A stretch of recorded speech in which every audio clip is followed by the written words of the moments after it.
Hi, Shalom everyone. I'm going to continue the series of fantastic Daf Yomi. We're on page number 48 of Masechet Avodah Zara, making fantastic progress. Just recording this just after Tisha B'Av. It came out only a few hours ago. We hope there'll be the rebuilding of the third Bet Mikdash ASAP. It was a fast, a lot of kinot we said last night, this morning, and a lot of service, fasting. Got to feel the pain. Remember, the destruction of temples were massive. This was over more than 2,000 years ago, around 2,000 years ago, and we really hope it's going to be rebuilt. Unfortunately, it wasn't this Tisha B'Av, but we're on the 10th of Av. We're still mourning until Chatzot of the next day, until tomorrow. So we will still have certain restrictions different communities will put on themselves until Chatzot, or so on and so forth. But we're looking over here, and we've been talking all about different Avodah Zara, idolatry, over the last many pages of Gemara. Which kind of form can it come inside?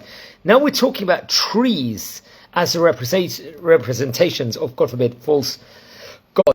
Now we learned, I think, back in page number 45, that one natural formation that is considered to be Avodah Zara is an Asherah. This is a tree set aside for pagan idol worship. Now, we've spoken about this before. Now, the Mishnayot on today's page of the Gemara, let's say, focuses on the Asherah and attempts to define what such a tree is. Now, according to the Mishnah itself, there are three types of Asherah trees. Number one, a tree planted specifically for Avodah Zara. That's the first one. Number two, a tree that was sculpted or pruned in the name of Avodah Zara. And number three, a tree where an idol was placed underneath it. In the first case scenario, there is nothing that can be done over here. Such a tree is an Asherah. It's got that definition and must be destroyed. Now, in the second case, if it was pruned and sculpted in the name of, although the tree is formed is forbidden in the second case, if the tree continues growing, what grows anew is not considered to be Avodah Zara and will be mutar, permitted. In the final case, this is where a tree where an idol was placed underneath it. According to the Tana of the Mishnah, if the idol was removed, the tree is then permitted.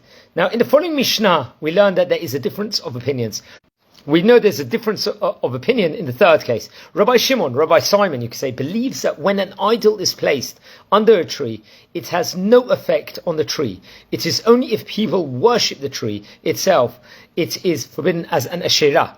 Now the Mishnah relates that there was a tree in Seidan where Jews refrained from benefiting from a tree because it was known as an Asherah tree.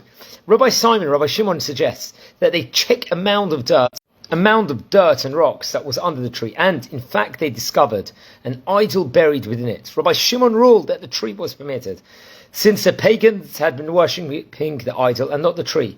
As a general rule, the Gemara is going to explain that a clear indication that a tree is an Asherah is when the pagan priests guard the tree and do not allow the fruit to be eaten. Clearly